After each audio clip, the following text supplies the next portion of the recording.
आदनान की जिंदगी का वो लम्हा आखिरकार आ चुका था जिसका वो बरसों से इंतजार कर रहा था।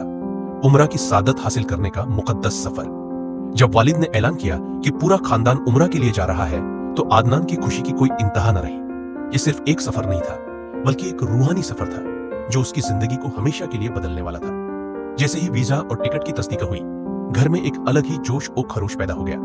वालिदा ने एहराम, जायनमाज, तस्बीहें, दवाइयां और दीगर जरूरी सामान की लिस्ट तैयार की। आदनान भी यूट्यूब और किताबों से उमरा के तमाम अरकान सीखने लगा ताकि वो इसे मुकम्मल अकीदत और एहतराम के साथ अदा कर सके।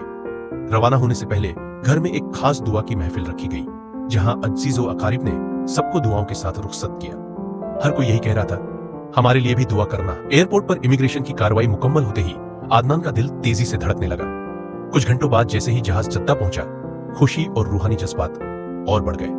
जब गाड़ी मक्का की हुदूद में दाखिल हुई तो लब्बैक अल्लाहुम्मा लब्बैक की सदाई गूंजने लगी। होटल पहुंचकर सबने एहराम बांधा, नियत की और मस्जिदुल हराम की तरफ रवाना हो गए। मस्जिदुल हराम में कदम रखते ही जैसे ही आदनान की नजर खाना काबा पर पड़ी, उसकी आंखों से आंसू बहने लगे। दिल में एक अजीब सुकून और आजिजी का एहसास था। आदनान और उसके खानदान ने तवाफ शुरू किया। हर चक्कर के साथ वो दुआएं कर रहा था, अपने गुनाहों की माफी मांग रहा था और अल्लाह की कुर्बत महसूस कर रहा था। सफा और मरवा के दरमियान सही करते वक्त उसे हजरत हजरा की कुर्बानी याद आई जब वो अपने नन्हे बेटे के लिए पानी तलाश कर रही थी। जमजम का पानी पीते ही उसने एक अजीब रूहानी ताजगी महसूस की। उम्रा मुकम्मल होने के बाद सबने शुक्राने के नफल अदा किए और दिल की गहराइयों से ये दुआ की कि अल्लाह उन्हें बार बार अपने घर की जियारत नसीब करे। चंद दिन बाद आदनान और उसका खानदान मदीना मुनव्वरा के सफर पर रवाना हुआ।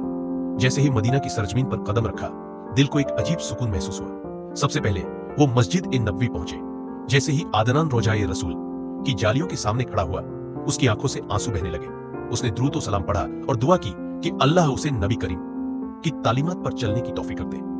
मदीना में कयाम के दौरान आदनान ने जन्नतुल बकी, मस्जिद ए कुबा और जबल ए उहद की ज़ियारत भी की। हर लम्हा ईमान को ताजा कर देने वाला था। मदीना की पुरनूर फिजाओं को छोड़ना आसान नहीं था, मगर वापसी का वक्त आ चुका था। जब जहाज फिजा में बुलंद हुआ, आदनान ने खिड़की से बाहर देखते हुए दिल ही दिल में दुआ की, या अल्लाह मुझे दोबारा अपने घर और मदीना की हाजिरी नसीब फरमा। यह सफर सिर्फ एक इबादत नहीं था बल्कि एक रूहानी तब्दीली थी जो आदनान की जिंदगी को हमेशा के लिए बदल चुकी थी।